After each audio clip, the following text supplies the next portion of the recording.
Are you tired of the same old boring, colorless meals?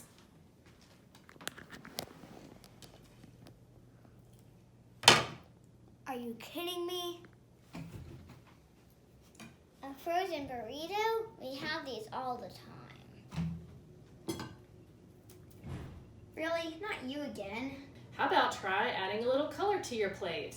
Hey everyone, I'm Leah Thomas, the Assistant Athletic Director for Student Athlete Development at Georgia Tech, and I am here today to give you an idea of how you can add color to your plates and get away from the same old boring meals. You all may be doing better than I am, but I just thought it would be worth giving some ideas here and a little bit of nutrition information as we go.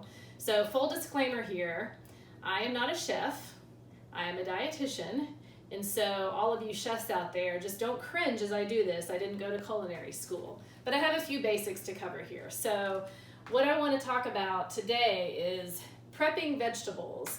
Why do we need to do that? We need to do that all the time, but especially in times like this, it's a great reminder that vegetables are full of vitamins and minerals and antioxidants and phytochemicals, all of which have a really important role in your immune function. So now is a good time to think about that. No better reminder than what we're going through right now. Will it prevent you from ever getting sick? No. But there are lots of studies that show its effectiveness in your immune function and other things. So that's where we're going to start. And this is unrehearsed, so we're just going to do it as we go. So let's see here.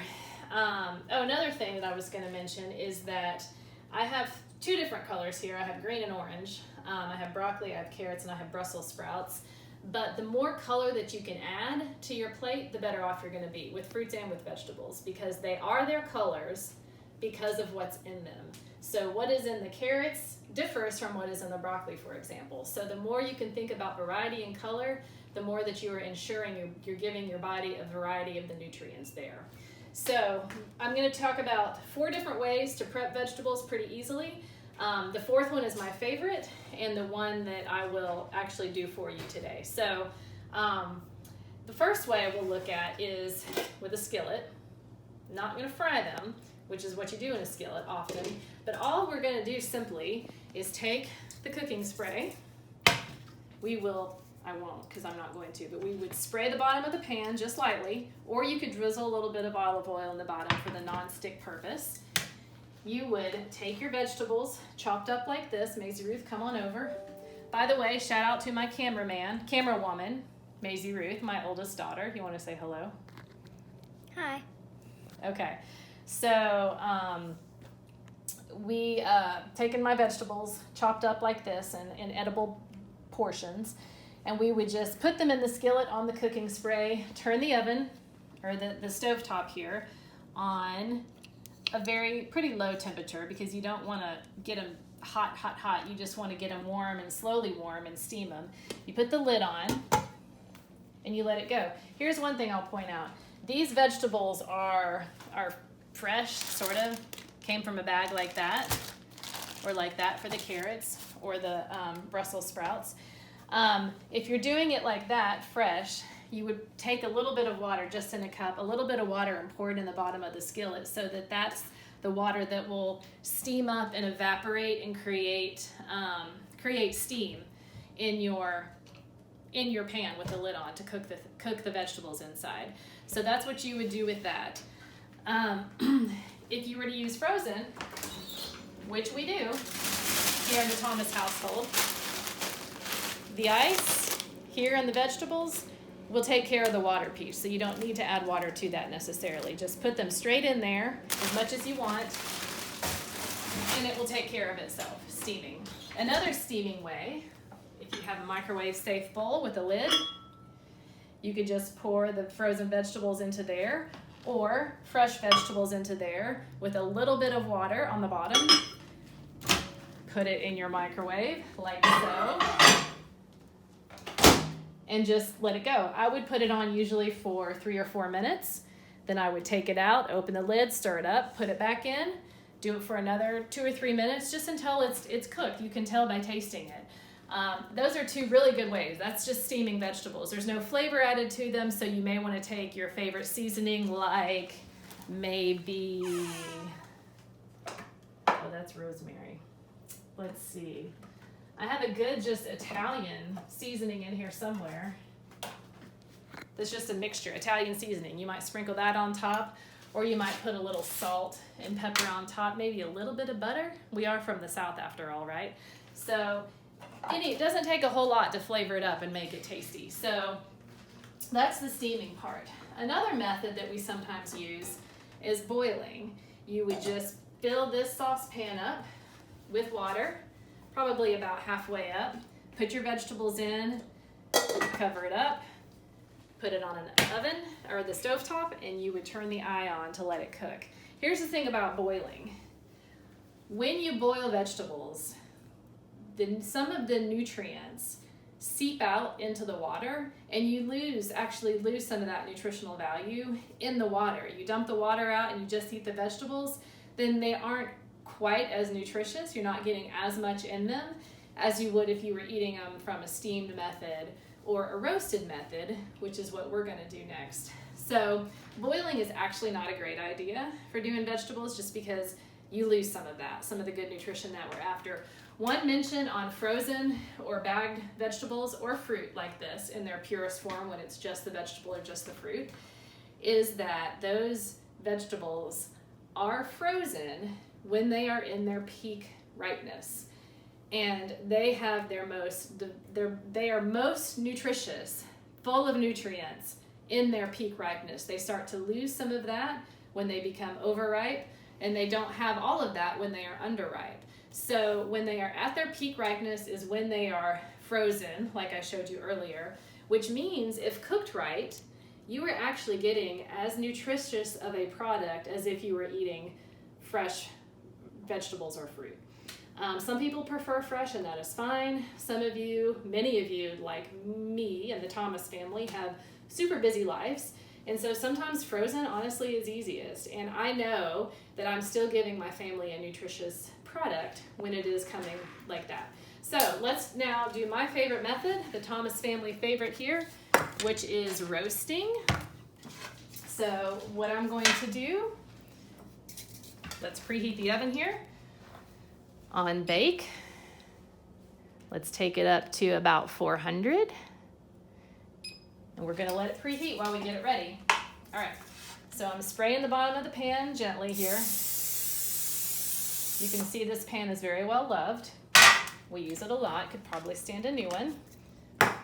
And then, let's see, my broccoli has been washed, so I'm going to take it, spread it out here on the tray. And you know what, you can pack the tray full.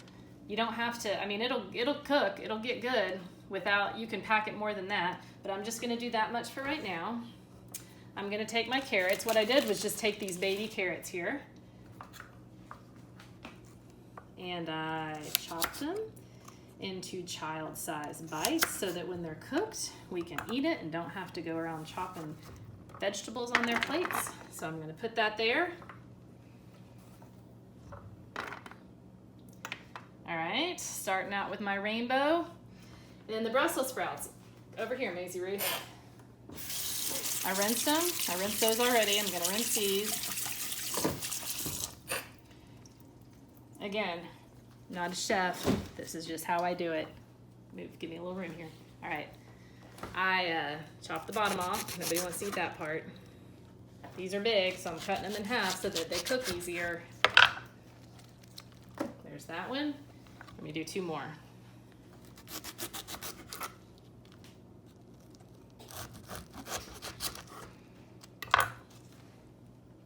Last one, because I love Brussels sprouts.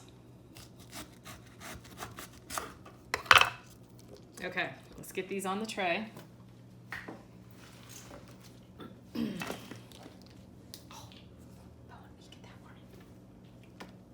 Okay, so they're on the tray, ready to go. Okay, last thing before they go in the oven. I got my olive oil. Olive oil is a very nutritious oil, actually. It is very high in monounsaturated fats. Those are the healthy kind of fats. They're good for heart health. Olive oil is good for anti-inflammation, anti-inflammatories. It is a really good healthy thing for you. Healthy fats are good for lowering your cholesterol, for keeping your heart health up, fighting or boosting your immune system, like I mentioned. So olive oil is a really good thing to use. I'm going to just sort of drizzle it a little bit like this over it all. I'm going to take a little salt and pepper. Just a little, that's all it needs. A little pepper. All right, I'm gonna take my knife, kind of stir it all around. Not a whole lot, but just to sort of get the olive oil everywhere. Okay. Now they are ready to go in the oven. So my oven is almost preheated. I'm gonna go ahead and stick it in there. Don't look at how nasty our oven is. Stick it in there. And it's ready to go. Now it usually takes us about 25 or 30 minutes or so to get the vegetables as roasted. Some a little less, some a little more, kind of depends on how you like it. So we're gonna take a minute, a little pause here, and let it cook and get ready, and I will show you when it's done, and we will take a little taste test. All right, I will see you in a few. Welcome back. Oh man, roasted vegetables smell so good. They will make the family come swarming. Are they ready yet? See what I did there? Swarming. Thanks, I'll be here all night. And the next night. And the next night. And the next night. Okay, let's get the vegetables out. They look good, don't they?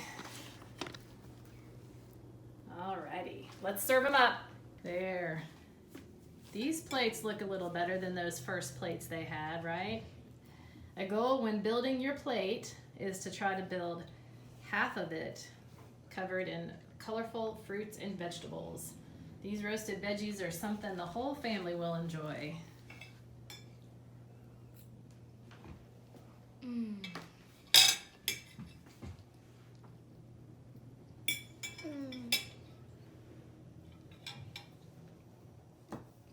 Are you sure they're supposed to eat that? Mm-hmm. Okay. Give it a thumbs up.